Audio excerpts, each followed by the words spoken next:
Doa dimulai.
dikerjakan pada tanggal 10 Zulhijjah atau sholat Idul Adha itu disebut juga dengan hari raya Kurban.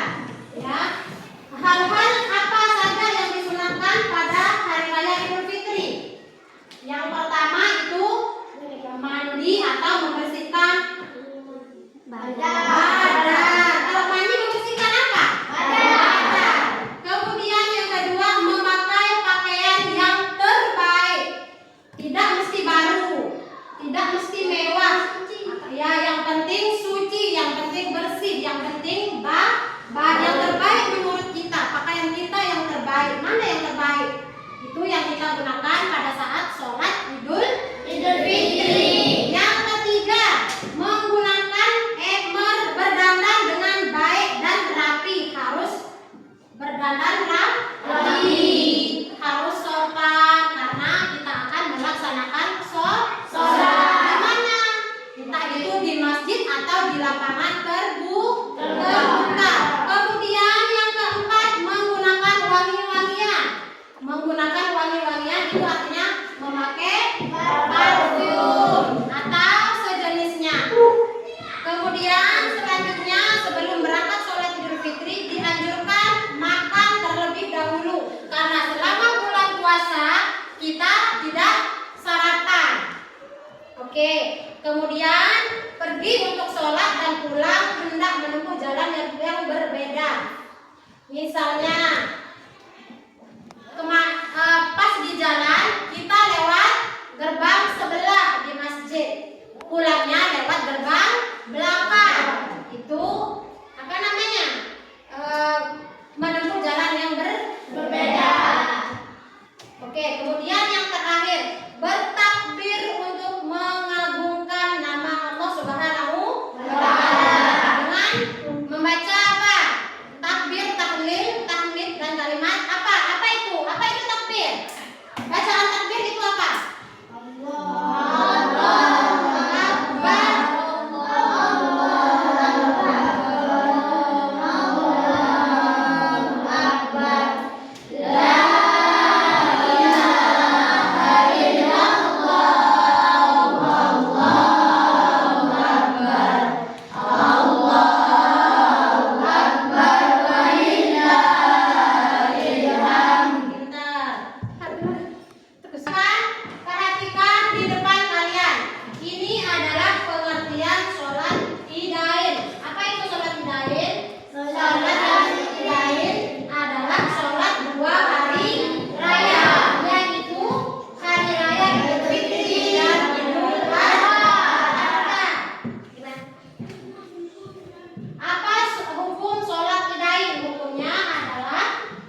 Hari Raya Idul Adha pada tanggal 10 Zulhijjah atau Haji. Hari Raya Idul Adha juga dikenal dengan Hari Raya Kurban.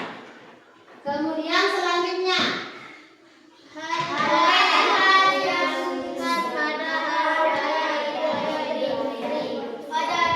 Ya, ini adalah hal-hal yang disunahkan pada Hari Raya Idul Fitri. Sebagaimana yang Ibu jelaskan tadi.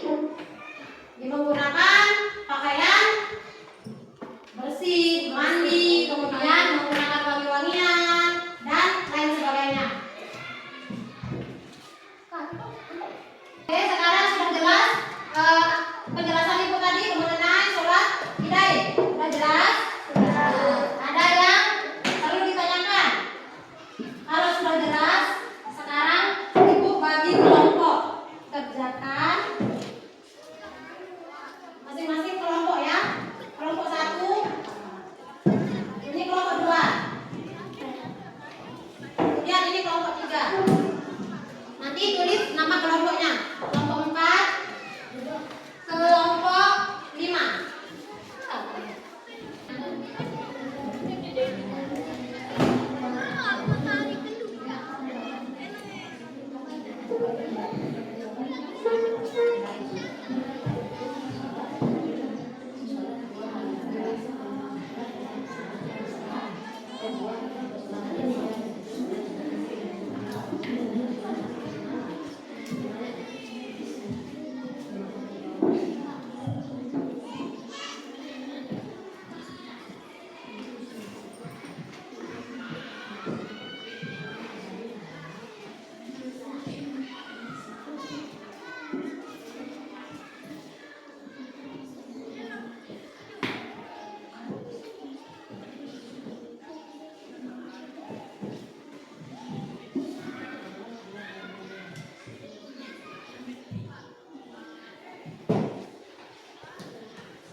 Tiga. Oke, sudah selesai.